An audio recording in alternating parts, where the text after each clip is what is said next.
காசு பணம் கொட்டு மணி மணி காசு பணம் கொட்டு மணி மணி. முதல் வணக்கம் நேயர்களை சந்திப்பதில் மகிழ்ச்சி. இன்றைக்கி காசு தான் பாசுங்கிற செக்மெண்ட்டில் நம்ம பார்க்கக்கூடிய டாபிக் லோன்ஸ். லோனை வந்து 3 விதமான லோன் நம்ம எடுத்துக்கலாம். அதில் வந்து ஃபஸ்ட்டு லோன் பர்சனல் லோன், அதுக்கப்புறமா கார் லோன், அதுக்கப்புறமா ஹோம் லோன். இந்த 3 லோனை பற்றி நம்ம டீட்டெயிலாக இன்றைக்கி பார்க்க போகிறோம்.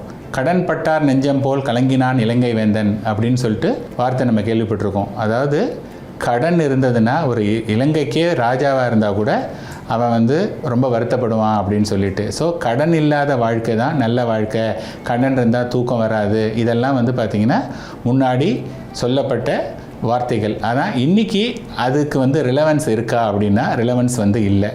ஏன் இல்லை அப்படின்னா அன்றைக்கி ஒரு கடன் வாங்கிறதுங்கிறது ரொம்ப கஷ்டமான ஒரு விஷயம். இன்றைக்கி நம்ம வீடு தேடி கடன் வந்து கொடுத்துட்டு போகிறாங்க.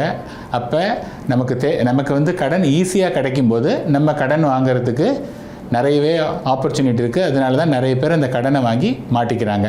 இப்போ பர்சனல் லோன், இந்த பர்சனல் லோன் அப்படிங்கிறது வந்து நார்மலாக ஒரு 4-5 வருஷம் வரையும் மேக்ஸிமம் அதுக்கு டென்யூர் இருக்கும்.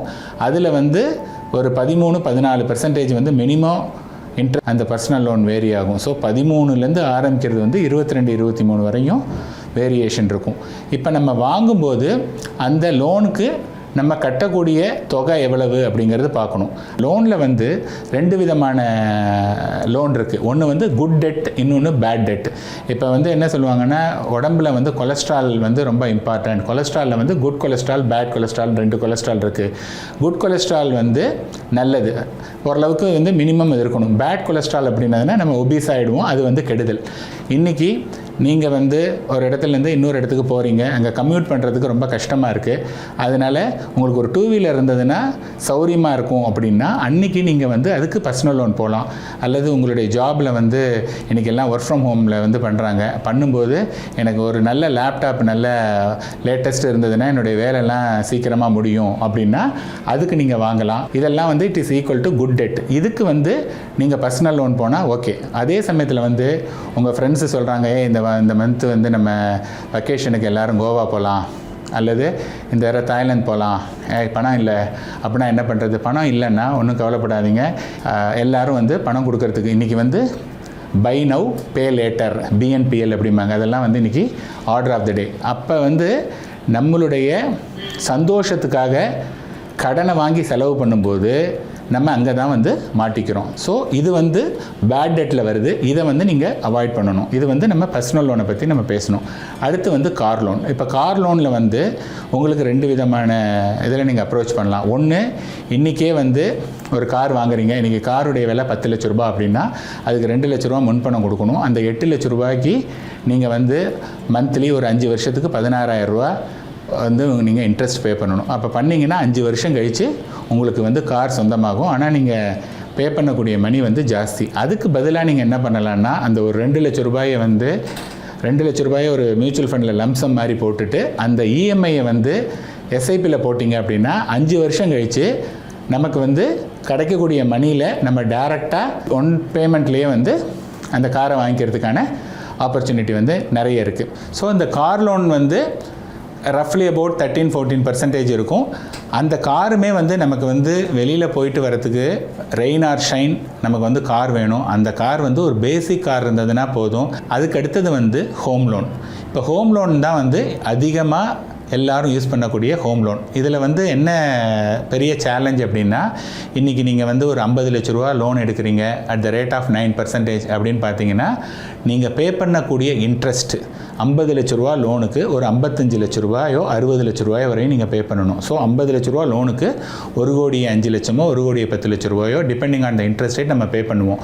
இப்போ வந்து என்னென்னா நிறைய பேருக்கு வந்து ஐயோ நம்ம போய் இவ்வளோ இன்ட்ரெஸ்ட் பே பண்ணுறோமே அப்படின்னு சொல்லிட்டு அவங்களுக்கு வந்து ஒரு 30 வருஷம் 25 வருஷம் அவங்களுக்கு வந்து டென்யூர் அவைலபிலிட்டி இருந்தால் கூட இல்லை நான் சீக்கிரமே முடிக்கணும் அப்படின்னு சொல்லிட்டு ஒரு 15 வருஷத்தில் முடிக்கணும் அப்படிங்கிற மாதிரி பண்ணுவாங்க. இது முதல் தப்பு. ஆனால் இதை எல்லாரும் பண்ணுறாங்க, இது பண்ணக்கூடாது.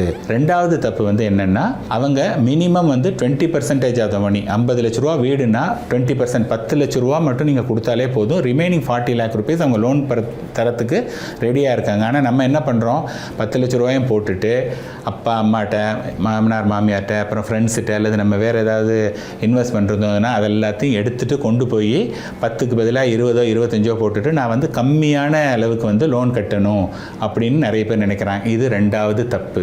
3வது தப்பு வந்து என்னென்னா, ஹோம் லோன் வாங்கினா ஐயோ நான் 20 வருஷம் எடுத்திருக்கேன், இப்போ கிடைக்கும்போது அப்பப்போ கொஞ்சம் கொஞ்சம் மணியாக போட்டு அதை சீக்கிரமாக நான் கட்டி முடிச்சிடணும், கட்டி முடித்தாதான் எனக்கு வந்து நிம்மதி அப்படின்னு சொல்கிறது. இது வந்து 3வது தப்பு. இந்த 3 தப்பையும் பண்ணுறவங்க இவங்க எல்லாருமே என்ன பார்க்குறாங்க அப்படின்னதுன்னா, எமோஷ்னலாக பார்க்குறாங்க. என்னென்னா, நான் 50 லட்ச ரூபாய்க்கு 55 லட்ச ரூபா நான் கட்டுறேன் அப்படிங்கிறாங்க.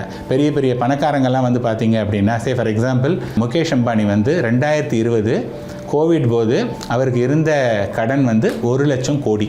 அவர் யார்? இந்தியாவில் நம்பர் 1 பணக்காரர். நம்பர் 1 பணக்காரர்கிட்ட இருந்த கடன் வந்து 1 லட்சம் கோடி.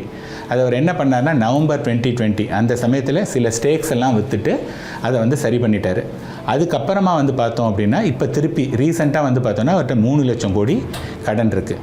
இப்போ பிஸ்னஸ் மேன்லாம் என்ன பண்ணுறாங்கன்னா, அந்த கடனை வாங்கி அதை பிஸ்னஸ் எக்ஸ்பேன்ஷனுக்கு வந்து அவங்க யூஸ் பண்ணுறாங்க. அப்படி பண்ணுறதுனால தான் அவங்க வந்து பிஸ்னஸ் வந்து பெருசாக இருக்குது. பிஸ்னஸ் மேன் என்ன பண்ணுறாங்க, எனக்கு 8-10% அல்லது 12% எனக்கு ஒரு இடத்துல கடன் கிடைக்குது, அதே சமயத்தில் என்னுடைய பிஸ்னஸில் வந்து நான் 15%, 20%, 25% எனக்கு ஜென்ரேட் பண்ண முடியும் அப்படின்னா அந்த கடன் வாங்குறது வந்து தப்பு கிடையாது. ஸோ கடன் வந்து என்னத்துக்காக பயன்படும்? கடனை யூஸ் பண்ணி நான் பிஸ்னஸை எக்ஸ்பேண்ட் பண்ணுறேன்னா, கடனை யூஸ் பண்ணி நான் ஃபன் பண்ணுறேன்னா, இதுதான் வந்து டிஃப்ரென்ஸ்.